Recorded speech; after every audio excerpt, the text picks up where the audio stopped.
O Black Dog Podcast tem o prazer de apresentar, de ter aqui no estúdio, o ator, diretor, produtor e escritor de peças de teatro, Anselmo Fernandes.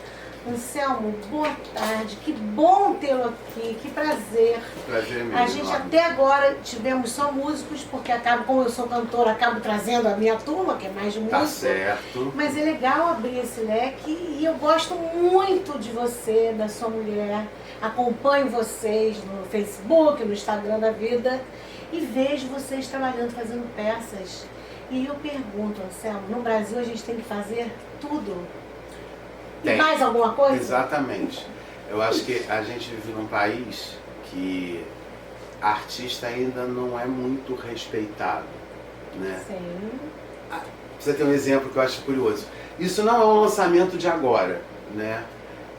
Quando você olha e diz, quer dizer, hoje para você fazer uma novela, um filme, você tem que ser influencer, você tem milhões de seguidores, como se isso pudesse te garantir uma bilheteria, uma audiência, e a gente sabe que não é assim. Sim, e como né? se isso fosse alguma chancela. Mas isso não é de agora. Se a gente pegar lá na década de 80, porque nós temos 50 anos, a gente sabe, década de 80, foi a nossa geração, Sim. que as meninas que eram capas da revista Playboy, gente, saudade da revista Playboy, como aquilo era bom. Era bom demais. Então a revista Playboy, você lançava as modelos, as pessoas, e de repente elas estavam na televisão ou no cinema. Eu acho que é legal. Só que assim, eu não vou num hospital para tentar uma vaga de médico. Claro, Né? gostei. Eu não desse vou tentar ser veterinário, porque eu acho que existem especificações.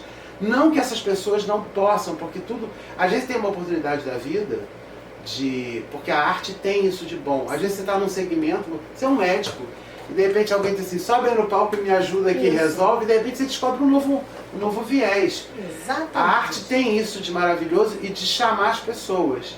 Eu só acho que a gente tem que ter um olhar, na verdade, as produções, de olhar mais para os atores.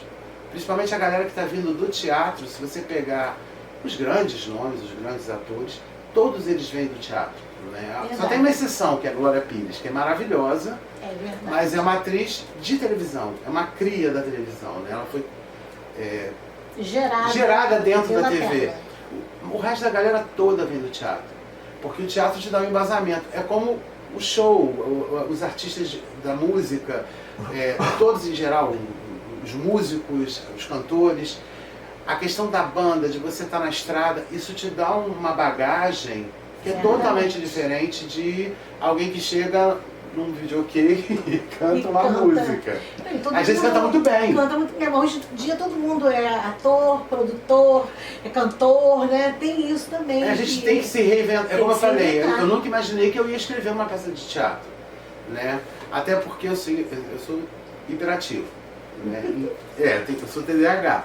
Então, parar para focar é algo que eu não tenho muita paciência. Então, quando eu escrevo uma peça, eu tenho que escrever ela rápido. E às vezes a minha cabeça, que é tão maluca e rápida, não acompanha os dedos. Até porque eu fico impressionado. Meu filho, essas crianças de hoje em dia, elas nascem com chip. Porque elas já nascem e já ficam assim, e eu ainda estou no dedinho, né? Celular é um só. Eles fazem não sei o que eu digo assim, não é possível. São Pedro, quando mandou aqui embaixo, já disse, vai garoto, você tem que ir assim. Porque eu não entendo como é que eles conseguem fazer, manusear, e é uma coisa de louco. E aí, então quando eu escrevo uma peça, normalmente, quando eu escrevi 7 contra 1, por exemplo, eu escrevi um dia, eu sentei, escrevi em 2 horas e meia, 65% da peça. Aí eu preciso ouvir, porque eu preciso ouvir o elenco falando para ver onde é que está errado. Aí eu ouço, aí que demora, que eu levo quase 8 horas, que eu conserto e concluo. Quer dizer, em 2 dias eu resolvi. Teve uma manhãzinha que eu deixei o finalzinho. Em 3 dias eu resolvi a peça. A mesma coisa os outros. Eu odeio Cássia Eller, que não é uma... Eu amo Cássia Eller, mas o espetáculo, porque o título é ótimo. O título é ótimo. Eu odeio Cássia Eller, é maravilhoso, que as pessoas ficam curiosas de saber por quê. Que é isso? Né? E aí, é um espetáculo também que eu escrevi E tem 4 alguém vezes. cantando? Não tem, Não tem, porque é uma história surreal, assim, a história de um casal que em pleno altar, em vez de casar, resolvem ter uma DR. Que bom! E aí começa um monte de flashbacks do casal, de como eles se conheceram, como é que foi. E de certa forma as pessoas vão percebendo que a Cássia Eller e a música dela vai percorrendo o trajeto da vida dessas duas pessoas. Ai, que bacana. Né? Até porque o noivo é apaixonado por Cássia Eller. Uma ideia, agora essa ideia foi ótima. Você pega assim, essas ideias, você observa as pessoas na rua. Para fazer os personagens. Como é que baixa esse santo? Tem uma coisa que é engraçada, que eu sou formado em psicologia. Né? Olha, isso é importante, isso é interessante. E a formação de psicologia, ela te ajuda na elaboração de um personagem, na construção dele. Então, quando eu começo a escrever um espetáculo, eu penso muito assim, não, esse personagem, eu começo a dar as características básicas que são importantes para que eu possa definir e fazer a diferenciação de um para o outro, que o contraste é que é o grande atrativo para alguém se interessar. Senão parece um monte de gente igual, fazendo ou falando a mesma coisa. Claro. E as ideias são as mais absurdas que... Você pega a gente na rua, pega seu vizinho, pega sua mulher, pega alguma coisa da família. Pega história, por exemplo, tem um espetáculo, elas também só pensam naquilo, que são 4 mulheres que contam suas aventuras e desventuras sexuais. Todas as histórias que estão no espetáculo são verdadeiras. Que legal! Todas. Na verdade tem uma, e que eu já não sei mais qual é a que é falsa, só tem uma que era falsa. Então, às vezes, assim, você foi e me contou uma aventura sexual que aconteceu na sua juventude, ou, enfim, em algum momento da vida, e aí eu encontro uma brecha. Pô, peraí, eu posso contar essa história aqui, eu posso contar essa história ali, e assim vai, né? Então eu acabo usando o que a gente escuta. E no 7 contra 1 a mesma coisa, tem uma história que me contaram de uma empregada, né, que ela achava assim, ela era maravilhosa, todo mundo da casa adorava ela, mas ela fazia umas coisas absurdas, como, a senhora tem 2 ferros, eu não tenho, então deixa eu levar um pra mim. Essas coisas meio loucas que a pessoa não tem noção. Quando a pessoa me contou isso, eu falei, eu vou ter que encontrar um lugar que eu vou com você. E aí eu encontrei, quando eu escrevi, eu falei, acho que é o momento de eu contar a história dessa mulher. Então, o dia a dia da gente, a gente só tem que ter a ideia maluca do que fazer. E prestar atenção, né, do que nos cerca. Exatamente. Que vai dar, eu acho que a veracidade da coisa, que vai dar o tempero, né? Exato. Para você fazer toda a história fluir e as pessoas se identificarem. Quando você cria algo muito surreal, né, às vezes as pessoas não conseguem identificar. Entrar naquele lance. Eu escrevi uma peça uma vez que é Na Linha do Mar, que na verdade também tem a ver com a música, porque Na Linha do Mar é o título de uma música da Clara Nunes. É verdade. E a personagem principal da peça, ela sonha em ser cantora. E ela é apaixonada por Clara Nunes. E ela escuta Clara Nunes em radinho de pilha. Só que ela mora no interior do Nordeste. Eita. E aí, quando eu comecei a fazer o estudo para poder preparar, porque aí eu tive que estudar a questão geográfica, porque um outro personagem que saía de uma cidade próxima à Feira de Santana, que de repente passando, eu encontrava com ela, estava indo para Exu, lá na terra de Padrinho Padecício. Por mais que eu fizesse toda essa elaboração e o que eu queria contar dessa história, aí eu percebi que dentro, por exemplo, em Niterói, quando a gente se apresentou, havia uma dificuldade do público de entender isso. Aquele universo daquelas pessoas, daqueles personagens. Estava muito longe. Talvez numa televisão, uma coisa mais macro, as pessoas consigam compreender mais, porque você tem toda a estrutura, né? Você tem a própria o interior, a caatinga e tal. Sim. Mas no teatro às vezes você não consegue transpor o cenário, reproduzir, só fica no trabalho do texto, e que às vezes as pessoas olham e não conseguem entender muito, até mesmo a linguagem, né? Que você tem que trazer um pouco da linguagem daquele lugar, exatamente. Dos cacos, né? É porque não tem, existe termos, existe uma fala específica da pessoa do Nordeste, como existe do pessoal do Sul. Sim. Não tem como a gente não falar um pouco usando essa linguagem que eles usam. E foi interessante você falar isso, Anselmo, porque às vezes quando a gente vai ver uma peça, ou um filme, ou às vezes até alguma novela na televisão, a gente que não trabalha com isso não tem essa noção que é tão importante você trazer e fazer essa pesquisa. As pessoas não imaginam que é uma pesquisa muito séria feita, né? Para poder você trazer todo o universo de uma história. Não é só você contar uma história, ou inventar, ou mesmo pegá-la de algum lugar. Tem toda uma coisa por trás muito séria, muito grande, muito trabalhosa, né? Exato. Eu acho admirável, porque... E aí é aquela coisa, você não é só ator, né? Você tem que fazer tudo isso também. Exatamente. Né? Você tem que fazer... É como um filme ou uma novela, porque as pessoas não podem depreciar, as pessoas não têm noção da quantidade de profissionais que estão envolvidos para uma novela acontecer. Né? Uma novela sem... não é só a direção, você tem a pessoa que é responsável pela iluminação, a fotografia tem uma importância gigantesca, você tem a questão da edição, é uma equipe, né? A pessoa que está filmando, a pessoa que está segurando o cabo para poder movimentar aquela câmera, e a galera toda do backstage que monta, desmonta, enfim, é muita gente envolvida, é muito trabalho para que a gente possa, às vezes, passa no ar 2 minutos. Mas rápido, que vai representar. Quando você pega um filme, uma novela, principalmente uma novela, porque ela é mais extensa, que se você pegar, por exemplo, acabou de ter o sucesso de Pantanal, que vai concorrer a um prêmio e tudo internacional. Pantanal, quando ela começou, claro, a gente assistiu a primeira versão. É verdade. Né? Mas a nova geração, você pode pegar, quando ela é uma novela que é meio regional, no início, você estranha um pouco. Porque você está trazendo uma linguagem que não é do seu cotidiano, mas depois aquilo se torna habitual. Então você... E aí ela tem uma função social maravilhosa, que é você ensinar e mostrar que existe um universo diferente do seu. Da cidade, dentro da bolha, né? Dentro da bolha. Niterói, Rio de Janeiro, São Paulo. Não, existe um universo ali que acontece, que tem sua linguagem própria, tem seu tempo próprio, tem características de roupa, de posicionamento, de pensamento. Eu acho isso muito rico. Isso é muito rico. E o que eu presto muita atenção, talvez também porque eu seja artista plástico, presto atenção nas cores, né? E o Pantanal tinha muito isso também, e eu observo isso em outros trabalhos. Né? Uma cena assim, mais densa, a luz cai, né? Fica tudo assim, meio que sem cor. Né? E aquilo passa aquela tensão, né? Em filme de medo, é tudo escuro, aquela música, aquele vento, isso tudo as pessoas veem já pronto.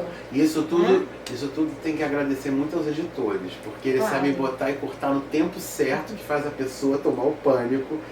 E a gente tem isso no teatro, é a mesma coisa, a gente não é nada, a gente pensa assim, o ator está ali, ele decorou o texto dele, sim, mas o texto foi elaborado para que ele pudesse fazer, houve toda uma preparação de ensaios, existe uma luz que ajuda em cada situação do que ele está fazendo, existe um som, uma sonorização também, então assim, tudo isso acoplado, e ainda é mais desafiador porque é ao vivo.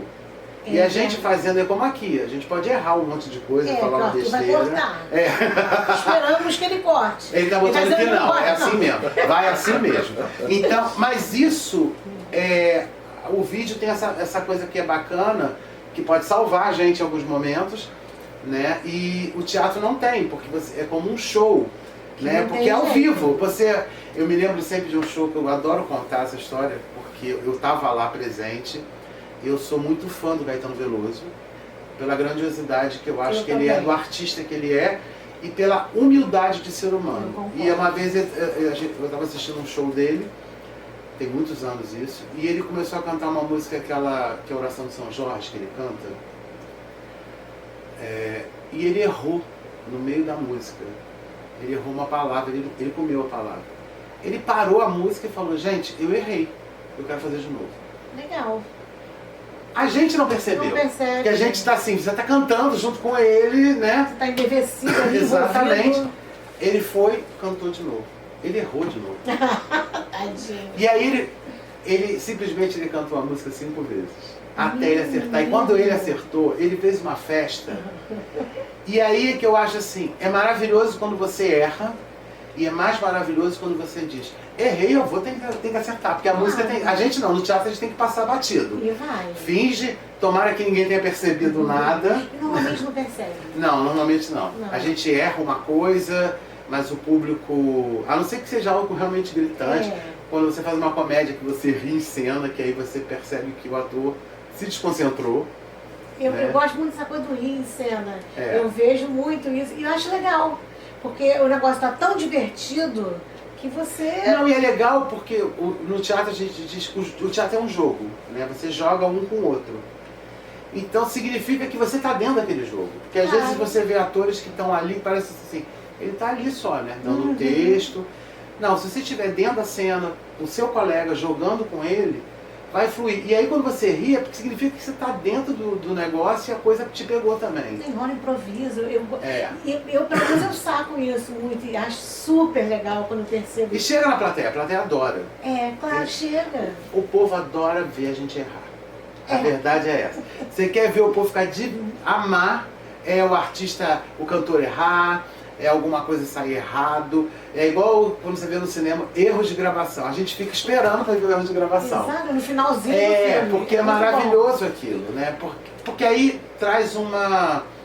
Como é que eu vou dizer isso? Frescura, uma humanidade do né? artista. Porque às vezes você bota ele num patamar que não é isso.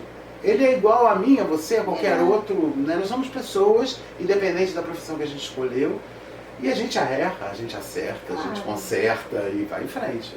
E histórias, Anselmo, assim, desse tipo, que você, assim, vivenciou nas suas peças, nos seus trabalhos, de você ver que errou e ele teve que, assim, dar um jeito que foi difícil para consertar, alguma coisa, assim, complicada? Acho que você tá duas. Pelo menos é o que veio na cabeça agora. É capaz, depois que eu terminar, eu lembrar um monte. Mas são duas que eu lembrei agora que aconteceram. Uma, eu fazia um espetáculo infantil, que aliás é até interessante falar isso. Quando eu comecei a fazer teatro, isso lá em 96, olha quanto tempo tem. Eu comecei fazendo pelo teatro infantil e logo depois já fui pro teatro adulto. E hoje, até hoje, se diz que o teatro, as pessoas pensam que o teatro infantil é um teatro menor. Né? Eu escuto Existe isso. Não, os atores de teatro infantil eles são inferiores. Eu tenho que desmistificar isso, porque assim, o público mais difícil é a criança. Porque quando você consegue fazer um espetáculo de 1 hora e você faz com que a criança fique sentada prestando atenção em você, significa que você é um baita de um ator. Porque você conseguiu entreter aquela criança. Porque criança ela é muito autêntica, né? A criança ela vai e começou, ela não curtiu, ela pede para ir no banheiro, ela quer comer um sanduíche, ela começa a brincar de pique dentro do teatro e elas vão para frente do palco porque não interessa mais, alguma coisa tirou a atenção delas, uma cena que não foi legal e não rolou. E a criança é autêntica, porque assim, quando você pega no teatro adulto, quantas vezes na plateia eu já vi gente dormindo? Eu também. Porque a peça estava insuportável, porque, gente, tem coisa ruim, tem coisa boa, tem coisa ruim. E o julgamento do que é bom ou ruim é de quem assiste, não é de um crítico, não. É você que vai ver e dizer assim, não gostei disso. Não gostou é porque é ruim. Gostei, é bom. É simples, né? Então eu já assisti espetáculos que, nossa, a plateia, que eu olhei uma vez... De um lado a fileira inteira dormindo, do outro também, só eu acordado e eu falei, meu Deus, que vergonha. E eu estava assistindo Fernando Montenegro. Eita! A peça realmente era complicada. Mas assim... Não, ficou complicada, eu tenho que dizer. Eu até esqueci o nome do espetáculo.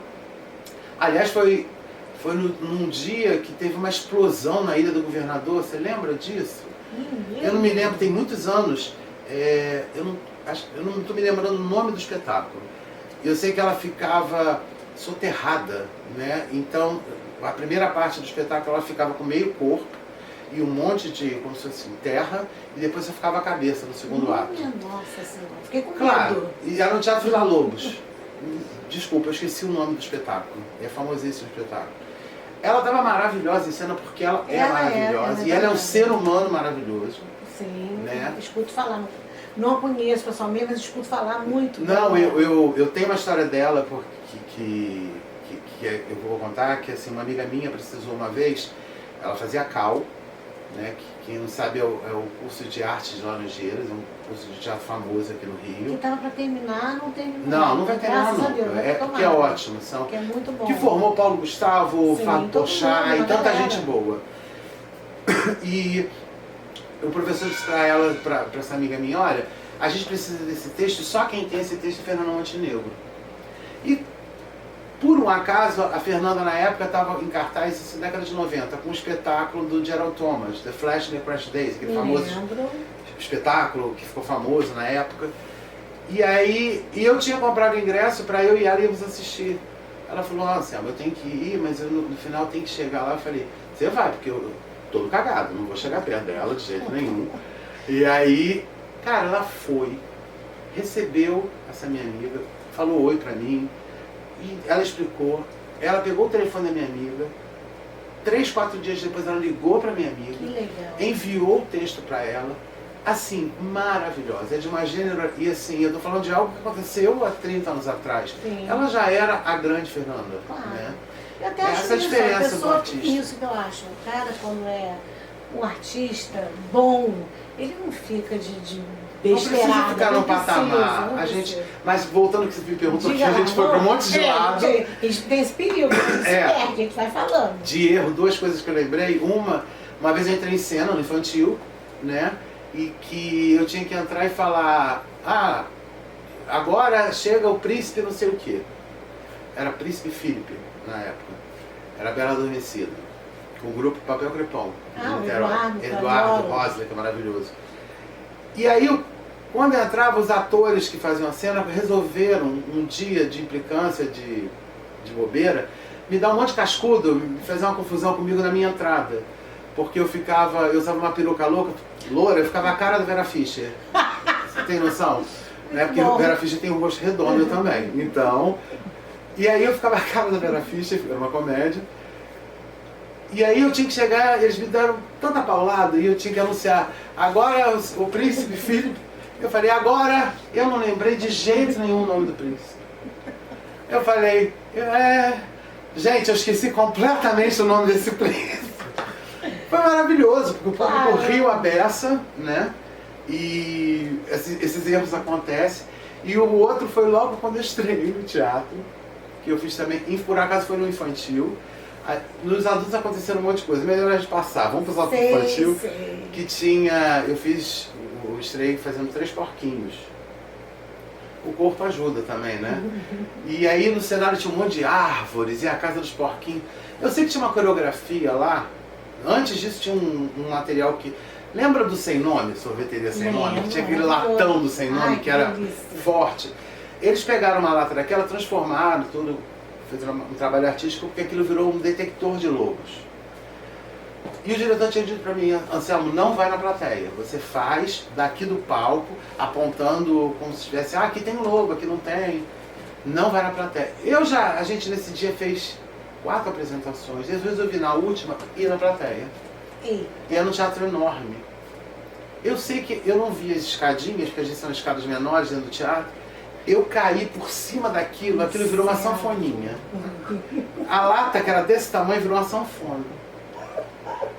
Além de eu ter me machucado, eu subi no palco, eu fiquei desesperado, os atores rindo, eu chorando, porque eu tinha destruído o material cênico, o detector de lobos. E o diretor, eu ouvia de lá os gritos dele. Aí eu sei que a gente conseguiu superar e a gente voltou. E na cena final, que era para fazer uma coreografia, eu não sei o que eu fiz assim, que eu derrubei todas as aspas desse efeito cascata.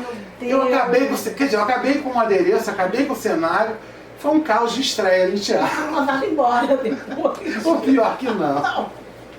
Mas essas coisas acontecem. Mas isso é muito legal. Só dar um cortezinho aqui que tá chegando naquele momento. Dia, primeira vez. Então vamos Primeira lá. vez na televisão. Televisão, como é que foi a sua primeira vez na televisão, Anselmo? Cara, foi a primeira vez foi um desafio. Porque a gente sonha em, de repente, um dia fazer uma novela, uma série, alguma coisa assim. E você tem algumas pessoas que você admira, como se fosse você respeita. Sim. E de repente você não para pensar que você de repente vai estar contracenando num estúdio com aquela pessoa. E aí foi muito curioso que quando eu fui convidado para fazer 3 capítulos de Caça-Talentos, lembra da Angélica? Me lembro. De repente eu estava no estúdio, o problema não era a Angélica, né? E tinha uma galera fazendo, Mas de repente eu estava de frente para um Tony Tornado, que é alguém que eu tenho um profundo respeito e admiração. Também gosto O muito. falecido Rogério Cardoso, que era um Maravilhoso. ator maravilhoso. E aí eu olhei e falei assim, caramba, se eu quero isso pra mim, eu vou ter que aprender que eu, de repente, vou ter que contracenar com essas pessoas, né, amanhã ou depois.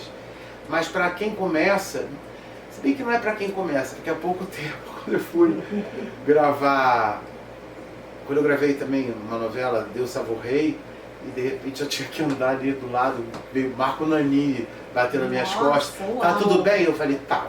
Tô Agora que você morrendo. acabou de bater nas minhas costas, eu não tô nada bem. Estou desmaiando, Exatamente. passando mal. Todo cagado.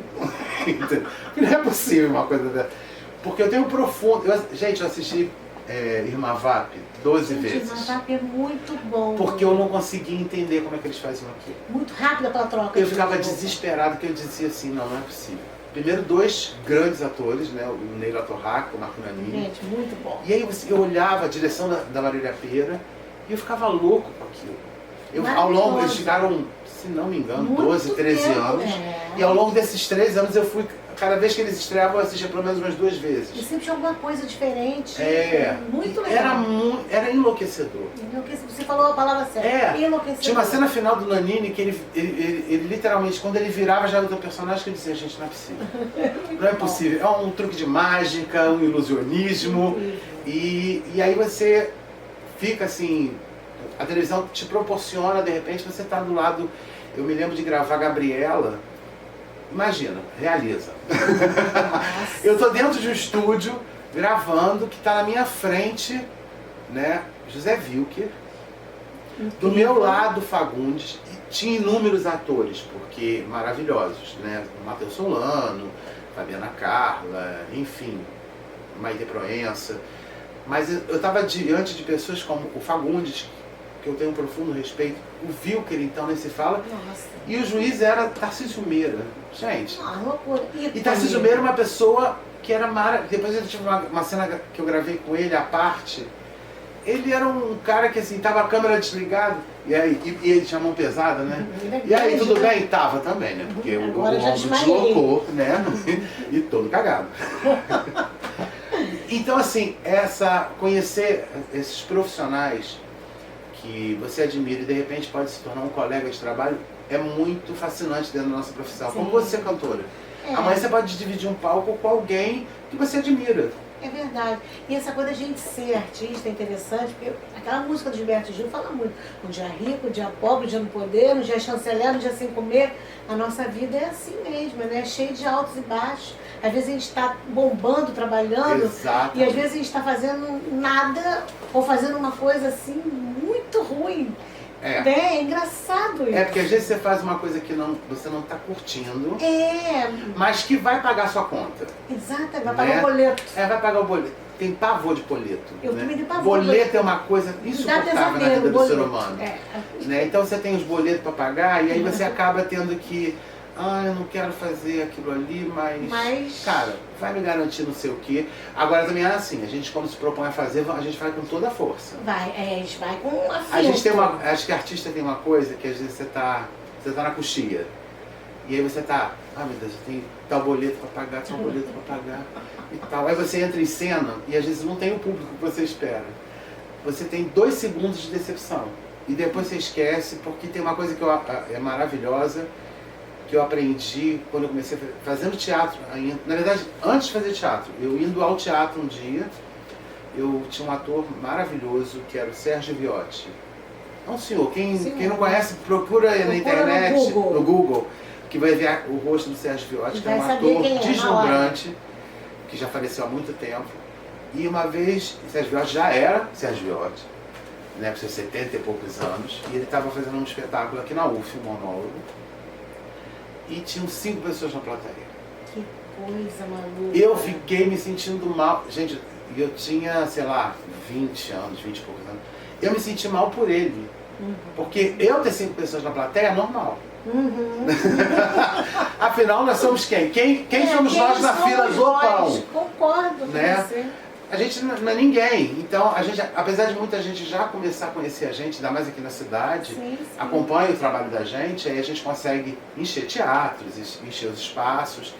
Mas quando você vê um ator como aquele, do porte dele, e é um aprendizado, ó, não significa que você tem nome, que você é famoso, que você vai ter uma plateia recheada. E não significa que você não vai fazer o espetáculo ou um Isso show que eu aprendi, a plateia tá porque pequena. foram falar com ele e disseram, olha Sérgio, só tem 5 pessoas na plateia. Porque de repente tem muitos artistas que cancelam a apresentação. Eu Né? conheço vários. E ele virou e falou algo que eu nunca mais esqueci e eu levo para a vida, que ele disse, meu filho, 5 pessoas saíram de casa para me ver. Muito bacana. Isso é de uma grandiosidade. Concordo. E é isso, uma pessoa saiu de casa para me ver, eu vou fazer o melhor espetáculo do mundo para ela. Eu concordo com você. Né? Isso é respeito. É muito bom você ter uma plateia cheia, mas é muito bom você ter plateia. E fazer o que Não você importa gosta. a quantidade de pessoas. Você faz o que você ama, então você pode entrar, ficar 2 segundos ali meio mal e depois dizer assim, cara, eu vou entregar tudo. Exatamente. Vou fazer. É porque às vezes, principalmente o teatro, quando você faz comédia, você precisa da resposta do público. Sim. Mas eu também já peguei fazendo comédia públicos difíceis. E Sim. tem isso. Tem dia que parece que eles combinam todo mundo assim, ó, vamos sacanear o artista, não vamos rir. Isso. Porque parece ter um combinado. Na entrada, né, alguém fica lá, olá, boa noite, sua cadeira não sei o que, não pode rir. Não pode rir. Porque não é possível. Até que no meio do espetáculo você acha que eles não conseguem se controlar e aí libera. Mas tem público que é engraçado que a gente que está no palco a gente percebe. Você fazendo um show, você percebe quando a plateia está mais calorosa ou quando a plateia está mais fria. É muito doido essa sensibilidade que a gente acaba tendo, que é da E prática. às vezes a gente pensa assim, isso não vai prestar. É. E às vezes não presta mesmo, mas às vezes é uma beleza. Sai um caldo maravilhoso. Às vezes, surpreendentemente, grandes espetáculos que eu fiz não tinham uma plateia lotada. Tem De eu sair de famoso cena, isso. me sentir e descobrir novos caminhos. Porque tem isso, tem gente que pensa assim, pô, mas você tem paciência de chegar lá e fazer o mesmo espetáculo todo dia? Não é o mesmo espetáculo. Não é. Porque tem um dia que você respira errado, aí a frase sai errado, e aí às vezes você descobre algo bom ou não dá certo. Tem dia que você erra a piada, tem dia que a piada, enfim, é ao vivo, é como cantar, como Caetano que errou, entendeu? Essa é a grande magia, porque quando você ouve uma música em casa, ela está gravada, então você vai ouvir aquela mesma música certinha. Tudo igual. Mas o ao vivo, essa é a grande magia, né? Eu também Que a acho gente tem. diferente. Não, e a gente também está com um espírito diferente a cada Exatamente. dia. A gente não é o mesmo, nunca. Não, de jeito nenhum. E a gente vai aprendendo com o tempo que a gente pode melhorar, aperfeiçoar. Tem uma coisa que eu, às vezes me pergunto, porque a gente já tem 20 e poucos anos de estrada, de teatro, a galera que está chegando pergunta assim, poxa, você tem uma dica para me dar? Eu digo, tenho. Vai trabalhar. Com todo mundo que puder. Uhum. Não tem coisa menor, né? Não existe. Eu escuto isso Não- no meu meio. não se porque grila. fulano é músico de, Não se de grila. barzinho, Não. é músico de churrascaria. Isso é um preconceito horrível. Você Pega os grandes cantores, Ana isso Carolina aí. e tal, que vieram de barzinho. Né, Adriana Calcanhoto, Maravilhosa, cantava Adriana. churrascaria. Não é preconceito, gente, é trabalho. É bacana, é escola. Eu vi, Vai você sabe que eu trabalhar. vi o primeiro show de Adriana Calcanhoto no Rio de Janeiro? Jura, Céu. A Adriana, quando surgiu na época, surgiram 2 cantoras, ela e Marisa Monte. Eu me Se você lembro pegar, disso. na mesma É. época as 2 surgiram. Começaram um burburinho das músicas delas. E a Marisa estava fazendo shows no Canecão e tal. E a Adriana Calcanhoto estava vindo do Sul e o primeiro show que ela fez foi no Morro da Urca. No Morro da Urca, eles reviveram uma época que tinha, na época, sei lá, década de 70, né? Não, 70, 80. 80, né? Tinha. e aí quando chegou no final da década de 80, eles voltaram a ter essa coisa do Morro da Urca. E aí você tinha uma arena lá que você tinha o palco principal e tinha um outro espaço, como se fosse, eu acho que um restaurante. Olha isso, restaurante, só que ficavam as cadeiras, as mesas, servindo drinks e tal, e um cantor se apresentava, um cantor que estivesse chegando. E a Adriana chegou, e nesse dia era um show do Lulu Santos e da Adriana Calcanhoto. Lulu já estava super estourado, tinha tocado no Rock in Rio, Quem tem 50, Bom, muito Eu vi, bom, aliás. Caramba. E aí quando chegou, eu falei pra minha irmã e umas amigas, olha, eu quero ver o show da Adriana Calcanhoto. Mas quem é ela? É uma cantora do Sul, eu tô ouvindo umas músicas dela, eu quero ver o show dela. E foi ótimo. Porque ela é super tímida. Naquela época ela usava um cabelo descolorado, totalmente branco. Não Né? lembro disso. E o primeiro LP dela é exatamente isso. Ela com uma roupa, um blazer comprido, todo colorido. Era bonito a beça o primeiro LP dela. Né, eu Dá um gosto break muito aí, dela. galera. Me dá um breakzinho, por favor. Aí eu vi Vamos ter que voltar da Adriana Calcanhoto. Da Adriana Ó, Calcanhoto. Adriana Calcanhoto, vai daí. Depois eu escutava essa fofoca.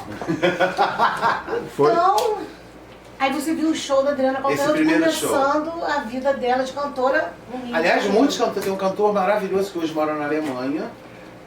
Mas também eu curtia muito o trabalho dele, mas era enveredou por uma outra linha que eu já não acho tão interessante, que era o Edson Cordeiro. Ah, o Edson maravilhoso. Eu vi um show dele maravilhoso, o primeiro show também quando ele surgiu lá no Teatro João Caetano, depois ele já foi pro Canecão, aí você já viu uma produção gigantesca e tal. E é de um dia pra noite. Eu me lembro de uma frase do Tim Maia que ele falava: eu fui dormir, o nome dele eu não me lembro, né? Era um outro nome, não era Tim Maia, era Sebastião. Sebastião, é. Fui O Tião, era o Tião. fui dormir Tião e acordei Tim Tim Maia. Maia. Então a nossa vida tem muito isso, né? Tem. Então eu acho assim, tem muita gente que perde o fio da meada nisso. Assim, eu acho assim, gente que eu acho que não é dizer que não é grande coisa, não é isso. Né? A pessoa tem que ter humildade, eu acho que a vida inteira. Seja ele do que for, um grande ator, um grande músico, um médico, um advogado, então ela tem que ter o pé no chão, né? Pode ser o top das galáxias, mas não pode ficar de bobagem. Eu Mas acho é complicado. Eu sei, eu entendo, é complicado. É como eu te disse, eu digo para as pessoas novas, façam tudo. Não foquem, porque parece que as pessoas hoje estão tão focadas em ganhar dinheiro. Dinheiro e sucesso. E sucesso. Tem que ficar famoso, E qualquer as coisa. pessoas, eu digo, cara, você tem que ter experiência. Uhum. Porque a experiência, quando eu comecei, eu me achava maravilhoso. Eu era muito ruim. Muito ruim. Eu não tinha a menor. Sabe uma pessoa sem noção? Era eu, totalmente Mas a sem gente noção. muito jovenzinho, a gente não tem Até noção. porque eu questionava, eu me lembro de fazer uma peça infantil uma vez, que eu tinha que fazer um coelho. Eu me achava ridículo. Como é que eu vou fazer um Quem faz coelho? um coelho? Exatamente, tinha que falar para coelho. Então, gente, não dá. Aí eu tinha que fazer. E era uma luta comigo mesmo. Eu falava, mas eu não sou um coelho. É, E depois, aí é aquela história. Aí você faz um coelho, você faz um porco, você faz um leão, aí você faz gente. E aí você consegue compreender que aquilo tudo você está emprestando a sua imagem, emprestando algumas características suas para compor aquele personagem. E você não pode ter medo do ridículo.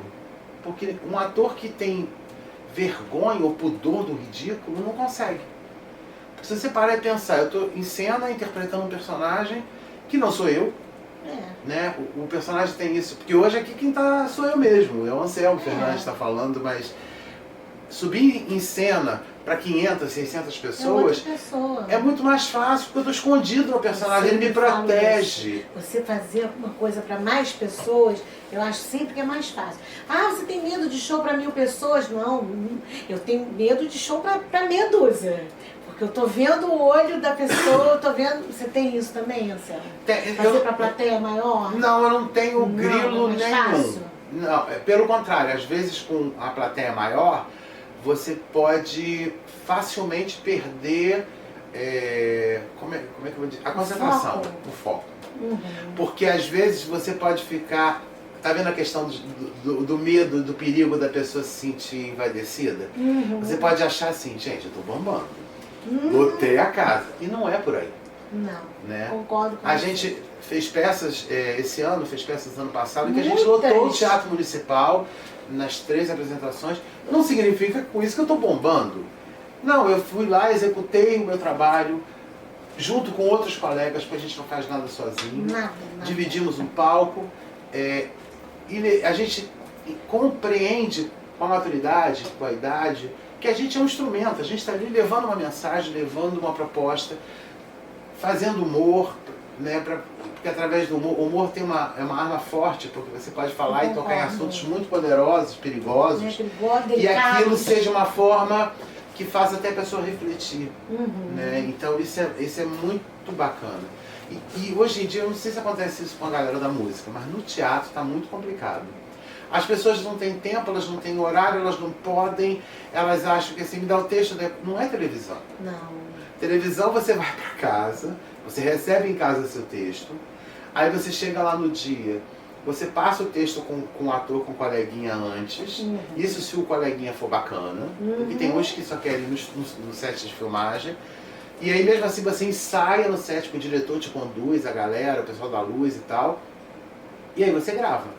E se errar, você pode gravar 2, 3, vai irritando todo mundo, mas você pode fazer isso. A música é assim também no estúdio. Conforme você vai demorando, vai irritando. Porque a música tem a coisa de você tentar o perfeccionismo, né? Para isso no teatro existe o ensaio. Você tem que fazer aquela cena muitas vezes para encontrar o caminho certo dela. Porque às vezes num erro vem o momento certo. Que você está fazendo e fala, peraí, mas não está saindo do jeito que eu... Não é uma coisa orgânica, né? Não está saindo orgânico. Parece que você tem que impor uma palavra que... Mas essa palavra nessa música não está... No palco é isso, tem uma palavra que às vezes não... E o corpo não... Porque tem toda essa junção. Sim. Então, você facilmente com uma plateia gigante, você pode se perder. Né? Por isso que algumas pessoas se perdem, porque você vai, imagina, você é jovem. Quantas histórias a gente não escuta de artistas Milhares. que a gente vê que foram sucessos na década de 70, 80, 90 e que hoje estão passando por situações muito delicadas, não trabalham há anos e colocam isso. Eu me perdi porque um sucesso muito grande às vezes pode fazer muito mal para uma pessoa. Verdade. Porque tudo na vida passa, inclusive a própria vida. A gente não está aqui para sempre. Entender que a gente...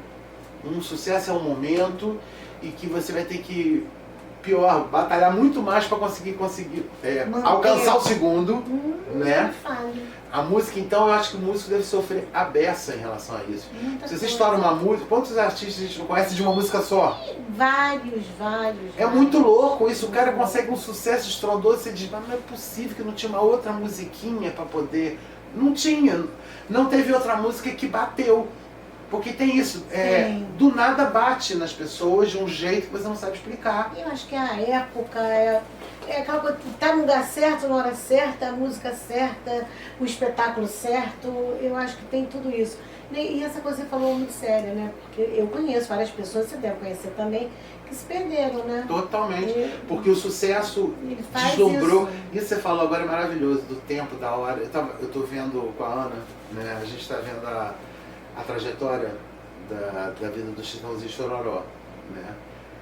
É muito rica a história dos dois. E é muito legal ver como é que pode. Quando eles tentaram gravar Evidências, quem assistir a série vai ver, que é uma música que já tinha sido gravada, acho que 10 anos antes, ou muito tempo antes, agora não sei precisar. E a gravadora não queria que eles gravassem, porque era um estilo diferente do deles. Eles fincaram o pé e disseram, nós queremos essa música. Eles tiveram que bancar praticamente um show na grande casa de show que tinha em São Paulo. Era a primeira dupla sertaneja a fazer. E eles chegaram e lançaram essa música. Como é que pode que Evidências hoje é o maior marco do Brasil? E uma música que teve toda essa trajetória. Foi cantada pelo Leonardo no momento errado. E olha que Leonardo é um grande cantor. Sim. Mas era o momento errado. A instrumentação, de repente, da música errada, que os dois tiveram acessibilidade no momento certo, na hora certa, com toda a estrutura. E a música hoje, quem é que não conhece Evidência? Eu acho que é a música mais importante do Brasil hoje. Mais tocada também, talvez. Então assim, tudo tem essa coisa do artista que tem... Às vezes o artista pode acontecer num tempo errado. Isso, né? Eu acredito nisso. O tempo errado, às vezes, é a falta da estrutura que esse artista... Porque alguém vai chegar pra você e vai dizer assim, Adriana, você é maravilhosa. Adriana, você é maravilhosa. Adriana, você é maravilhosa.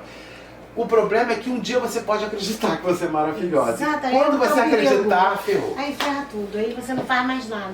Porque aí você começa a se repetir, aí você acha que tem que fazer as suas novas canções, ou a forma de cantar similar ao que você fez antes. E não, é exatamente como citei Chitãozinho e Chororó. O sucesso maior veio nas mudanças. É a inquietude do artista, né, que faz ele se movimentar. Não é porque eu tenho a facilidade com a comédia, que eu tenho que ficar nesse nichozinho que é comédia. Não, eu tenho que experimentar o drama, apesar de ser difícil, pra mim é muito difícil, Imagina. principalmente porque às vezes eu vou fazer um drama super forte e o povo tá rindo, eu digo, não, rindo de quê, gente? Não tô fazendo Eu tô pra super ver. sério. Uhum. Aí parece que quanto mais sério eu faço, pior fica, porque mais o povo ri. Aquilo me dá um desespero, que tem horas que assim, foda-se, porque vamos ter que fazer assim. Eu não sei se é minha cara, o que acontece, que fica minha voz, né? Minha voz é meio engraçada. Eu brinco com a minha mulher e digo assim, minha voz é meio viada, essa voz é gay. Minha voz, é porque ela é fina, ela é aguda, sei lá, ela é esquisita. E você falou uma coisa muito engraçada, porque a minha mãe, ela fala que ela tem voz de bruxa, que a minha mãe fala meio assim. E a gente estava numa exposição uma vez, aí o Aline Salomão ouviu a voz da mamãe e se apaixonou por ela. E veio, nossa, mas eu amei. Ela falou, logo a voz, traz uma merda. Então tem essa coisa da voz. Tem. Agora você falou da Ana, sua mulher, e perguntar isso, como é que é trabalhar em família? Porque trabalha você, a Ana, o teu filho. Isso. E como é que funciona? Vocês saem na porrada, é uma coisa legal? Mais ou menos. Como é que funciona Não, isso aí? o que acontece? A gente tenta fazer uma divisão básica. A Ana, ela faz todos os contatos, toda a questão de produção, principalmente ela é a produtora. Então, ela que viabiliza as apresentações, faz toda a questão do merchan, da divulgação do espetáculo. Os editais, que hoje nós temos muitos editais funcionando por aí, que possibilita a gente poder se apresentar oferecendo gratuidade, por exemplo, para o público e se fomentar a cultura, que é muito importante. Sim. Né? Nós temos espetáculos, normalmente, quando a gente trabalha, a gente bota muita gente em cena. Eu vejo. Né? Romeu e Julieta, 15 pessoas, 7 contra 1, 8 pessoas. Fora o E povo do... E aí você, Tá, fora a né? equipe de trás. Então, assim, isso é dar emprego e oportunidade para mais e mais pessoas trabalharem. Né? É Nada muito contra bom. quem trabalha com 2, 3 pessoas. Sim. Mas eu gosto de gente.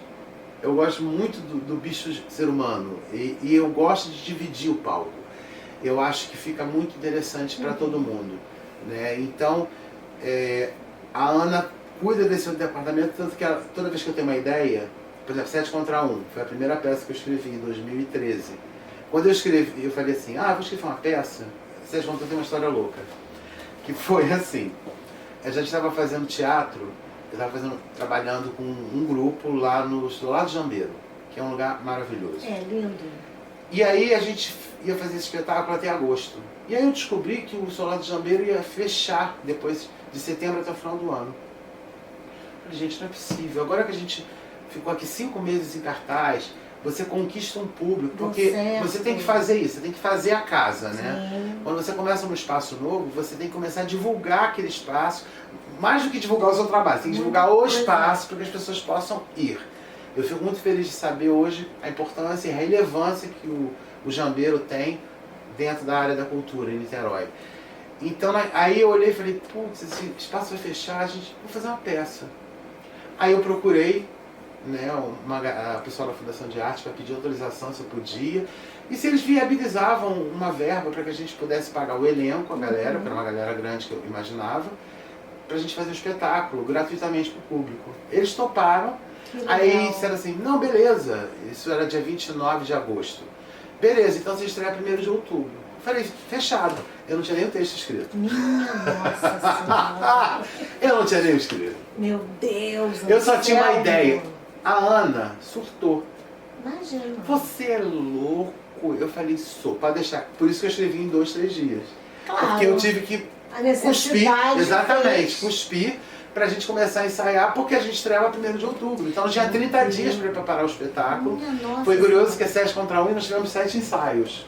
Olha, que cor cabalística. É, uma coisa de louco. E é uma peça que até hoje pedem, Ai. a gente está agora fazendo, nós vamos fazer agora na Sala Nelson Pereira dos Santos, em novembro, dias... agora eu não sei, sábado, domingo, se é 5 ou 5 e 6. A gente vai fazer lá na Sala Nelson Pereira o 7 contra 1, a gente fez já no Municipal, em julho. Eu vi, foi um sucesso. E a gente vai fazer agora em outubro também lá no Teatro São Gonçalo, Municipal. É um sucesso, e é uma peça que ela é delicada, porque ela toca em assuntos que são problemáticos, né?